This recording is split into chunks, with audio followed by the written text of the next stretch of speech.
This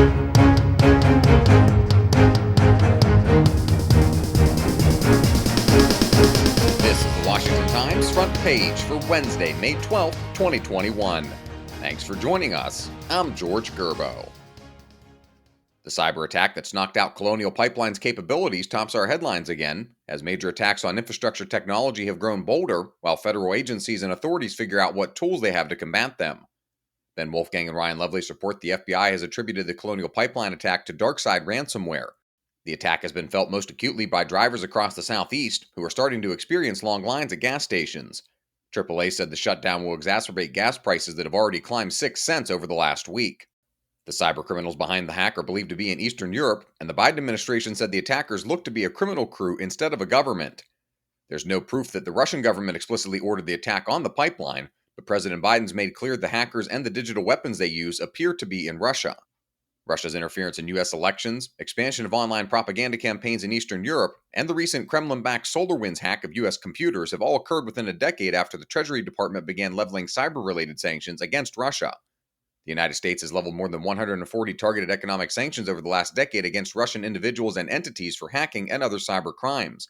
But analysts say the tactic hasn't done anything to deter these groups operating across Eastern Europe from hacking U.S. companies and government assets.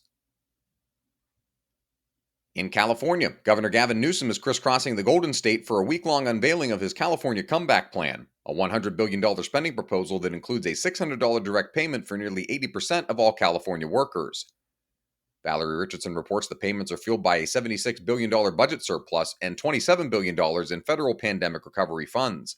The spending comes with Newsom on the cusp of a recall, a factor that's not unnoticed by his political opponents.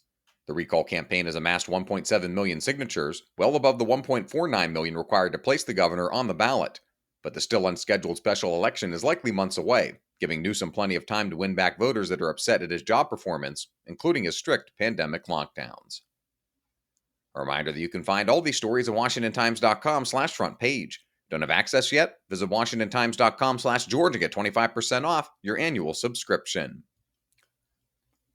At the Pentagon, the polarizing push to pull sexual assault cases from the chain of command would represent a fundamental change to one of the core tenets of U.S. military practice. Pentagon correspondent Ben Wolfgang reports the idea now appears inevitable, with openness from top Pentagon commanders and support from even some of the most outspoken pro-military conservatives on Capitol Hill. Supporters across the political spectrum argue it's the only way to remove stubborn barriers to progress and justice in the ranks, including victims' fears of retaliation from superiors or peers that often lead to violations that go unreported.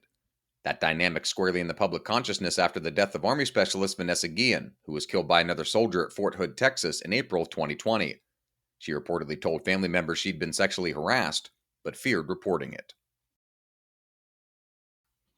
In Arizona, the election audit playing out in Maricopa County has not gone as smoothly as Republicans had hoped. Seth MacLachlan reports the recount, now a full 6 months after the November election, has generated a slew of colorful headlines about conspiracy theories and questions about whether the effort's driving away Republican voters from future elections. Mike Noble, chief of research and managing partner at Arizona polling firm OH Predictive Insights, said there are warning signs for the Republican Party. According to the latest voter registration numbers, the number of registered Republican voters in Arizona has fallen by nearly 22,000 since January, including 15,000 in Maricopa, the state's most populous county. And finally, Dave Boyer looks at spending waste across unemployment benefit payments over the last year. The Department of Labor estimates the federal government spent at least $60 billion on fraudulent or improper unemployment payments in the last year. That's approximately the entire annual budget for the Department of Homeland Security. Analysts say scammers have exploited a provision in the CARES Act of March 2020 that allowed self-employed independent contractors and gig workers to file for unemployment benefits for the first time. Find all of today's front page stories at WashingtonTimes.com/front page or on the Washington Times app, and subscribe for free to the front page. Just search Washington Times on your favorite podcast platforms. You can also follow us on Twitter and Instagram at WashTimes for breaking news, sports, commentary, and more. For the Washington Times, I'm George Gerbo.